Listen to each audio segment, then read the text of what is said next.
सबसे पहले एक सवाल आपसे और पूछ के फिर जाता हूं समाजवादी पार्टी के अपने मेहमान के पास।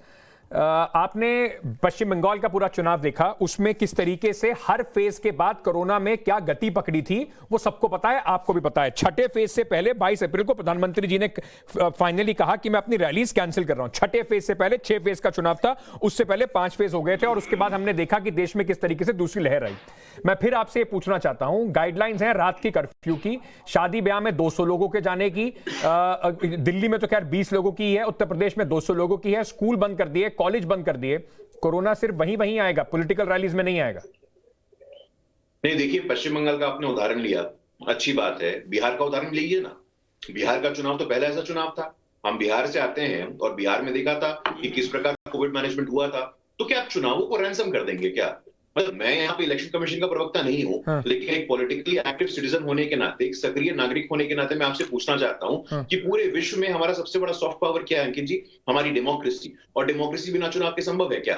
तो चुनावों को कोविड रहेगा नहीं, तो चुनाव सर आपने ठीक कहा, चुनाव होने चाहिए, पर गुरु प्रकाश पासवान जी अनप्रेसिडेंटेड सिचुएशन है ना, तो बाकी सबको आप उम्मीद कर रहे हैं कि लोग घर से बाहर ना निकलें, लेकिन रैलियों में जरूर आए क्योंकि वो आपको वोट देंगे। कौन सुनिश्चित करेगा इन रैलियों में लोग मास्क लगा कर आए? आप कहें तो एक एक करके आपकी रैलियों की, बीजेपी की रैलियों की तस्वीरें आपको दिखानी शुरू करता हूं। नहीं अंकित जी, देखिए आप चौथा स्तंभ है, आपको पूरा अधिकार है, आपका दायित्व, आपका कर्तव्य है कि आप सवाल करिए राजनीतिक पार्टियों से, लेकिन चुनाव आयोग को भी सक्षम समझिए ना। चुनाव आयोग रेलेवेंट स्टेक होल्डर्स कंसल्टेशन कर रहा है। अरे चुनाव आयोग तक तो बात तब आएगी जब चुनाव घोषित होंगे, उससे पहले पार्टियों की कोई जिम्मेदारी नहीं है। लोग मर जाएं, आपको बस अपना चुनाव अपनी रैली में बड़े लोग दिखने चाहिए। अब लीजिए, आप इस प्रकार से शब्दों का चयन कर रहे हैं कि लोग मर जाएं, इस प्रकार से बोलना चाहिए क्या? एक रिस्पॉन्सिबल, कैसे नहीं बोलना चाहिए सर? रिस्पॉन्सिबिलिटी, एक रिस्पॉन्सिबल जर्नलिस्ट हूं, सेकेंड वेव कवर करिए और उन लोगों को रोते हुए देखा है, सड़कों पे मरते हुए देखा है। इस वजह से दुख होता है कि आप लोग अपनी जिम्मेदारी से बचना चाह रहे हैं। क्यों नहीं आप घोषित कर देते बीजेपी सारी रैली वर्चुअल करेगी?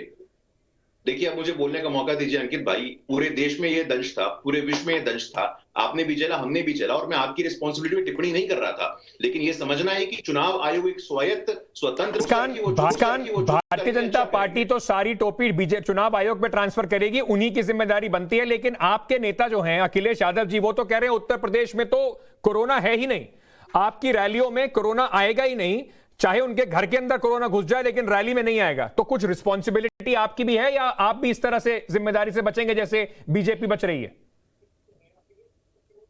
देखिए अंकित जी, हम जिम्मेदारी से बचने वाले लोग नहीं हैं, हम जिम्मेदारी निभाते हैं। हम टोपी इधर का उधर नहीं ट्रांसफर करते हैं, ये बात समझिए। अपनी टोपी अपने सर पे लगाते हैं और लाल टोपी लगाते हैं और रेड अलर्ट करते हैं, एक बात। दूसरी बात मैं यहां बताना चाहूंगा कि देखिए, गुरुप्रकाश जी ने तमाम बातें कही, ये वही लोग हैं। रात में देश के नाम संदेश होता है, दिन में आप समझिए रैलियों का भंडार। प्रधानमंत्री महोदय, इनके कहने में और करने में, कथनी करनी में अंतर देख। अगले दिन नीति आयोग की रिपोर्ट आती है तो अखिलेश यादव जी ने रैलियां बंद कर दी हैं क्या? बिल्कुल। अरे भाई बात सुनिए ना सर, लेकिन मैं पूछ रहा हूं क्योंकि वो भी यही बोलेंगे, चुनाव आयोग, समाजवादी पार्टी, आप बोलेंगे ये विजुअल देख लीजिए अखिलेश यादव जी की रैली के, एक राजभर साहब उनके साथ खड़े हैं, 10 आदमी और बस के ऊपर है, एक ने भी मास्क लगाया हो, रैली में भी किसी ने मास्क लगाया हो?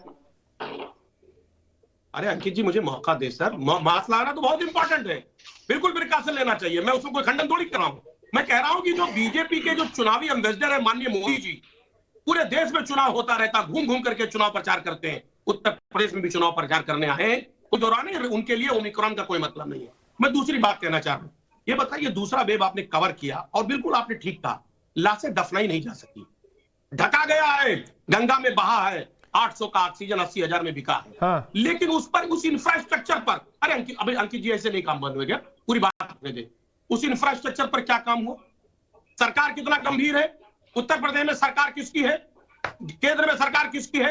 आज ऑक्सीजन का क्या इंतजाम है? हाँ। आज बेड का क्या इंतजाम है? हेल्थ सेक्टर में क्या काम किया? इस पर बात क्यों नहीं हो रही है? बिल्कुल डॉक्टर अजीज खान, उस पर बात होनी चाहिए, पर मेरा सवाल फिर आपसे यही है, बात उस पर जरूर होनी चाहिए, लेकिन आप इंतजार कर रहे हैं कि स्थिति बिगड़े क्योंकि आप ऑपोजिशन में हैं, तो आपकी कोई जिम्मेदारी नहीं है। आपकी रैली में ओमिक्रॉन से बची हुई हैं, आपकी रैली में ना तो कोविड आएगा, आपकी रैली में ना तो कोई और संक्रमण आएगा, क्योंकि आप तो विपक्ष में हैं, आपकी तो जिम्मेदारी कुछ है नहीं, सरकार की जिम्मेदारी है वो देखिए। अखिलेश यादव लाखों की भीड़ को देख के कहें 22 में बाइसिकल और एक भी आदमी मास्क ना लगाए हो, वहां पर कोरोना नहीं आएगा।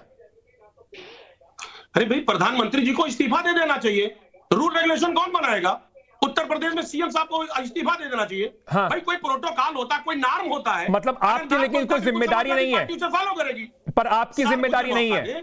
हम इंतजार अरे करेंगे। बिल्कुल अखिलेश जिम्मेदारी यादव जो कह रहे थे कि मैं सबसे हमने आखिरी में अपनी टीका लगाऊंगा, ना तो टीका लगाएंगे सर, और ना ही हम सर, रैलियों में कोई अपनी पहल करेंगे। अब आप ही क्यों नहीं बोल हिम्मत दीजिए। करते? अखिलेश यादव आप ही कह देते बोलिए। वर्चुअल रैली करेंगे। अरे सर आप ही बोलिए, फिर आप बोलने ही मत दें। हमने अपनी जिम्मेदारी दूसरे सेकंड वेव में बहुत दिखाई।